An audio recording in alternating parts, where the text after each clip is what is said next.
Pouring the perfect Guinness. Now, most people think that when they're pouring the perfect Guinness, it's all about the ritual.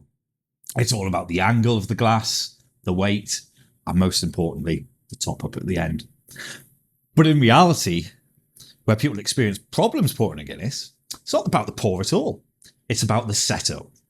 Now, Guinness, not like other drinks in the market, not like your lagers or your real ales, it's not designed to be fizzy or highly carbonated.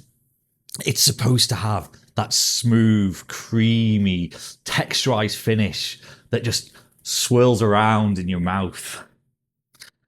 Now, where most people go wrong when they're trying to pour Guinness at home or in a small venue is treating it as if it's just another lager. The same gas, the same pressures, and the same technique. But Guinness does not work that way. Guinness is about three things. It's about having the right gas, the right pressure, and most importantly, patience whilst you pour. Get those three things right, and the pour will literally take care of itself.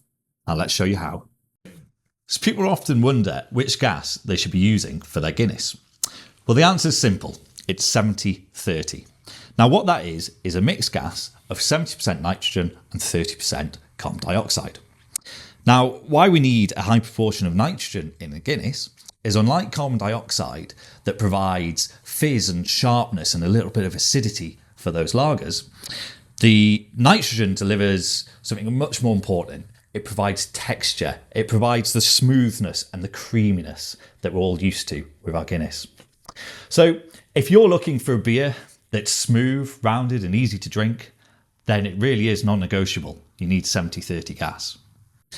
So your Guinness is designed to be served at high pressure. Now, your 70-30 gas setup will usually be running at about 30 to 35 psi in most pubs. And the shorter your line is to your product, this pressure is likely to increase. So if you are using a short line, it's always good to have a primary and a secondary regulator. Now, what the pressure is doing from your 70-30 gas, not like CO2, it's not going into the liquid and making the product fizzy. It's there to push it through the lines and to offer some consistency and stability for the final pour. Now, if you're pouring your Guinness and you're not getting the perfect pint that you want, your instinct might say that you need to turn the pressure down. But in reality, what you'll probably find you need to do is turn the pressure up. So what we would say to do is turn the pressure up bit by bit, keep trying until you get that perfect pint. Just remember, Guinness favours stability.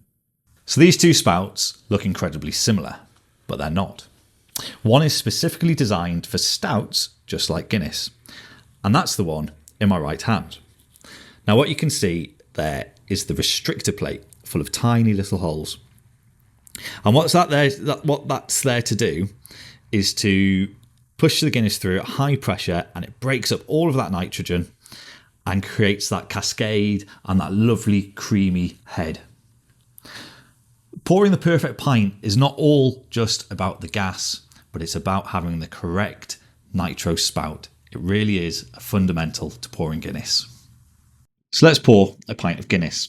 Now, as you probably know, this comes in two parts. The first part, we're going to want to hold our glass at about a 45-degree angle, and we want to be really confident with the first pour.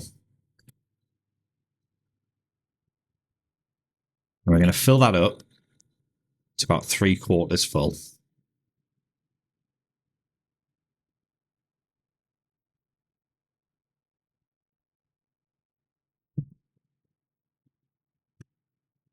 And let it settle.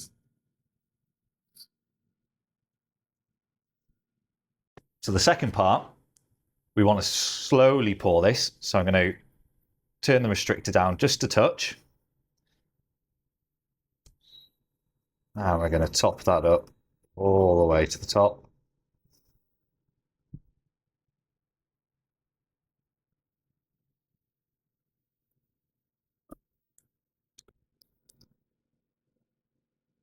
And there we have it.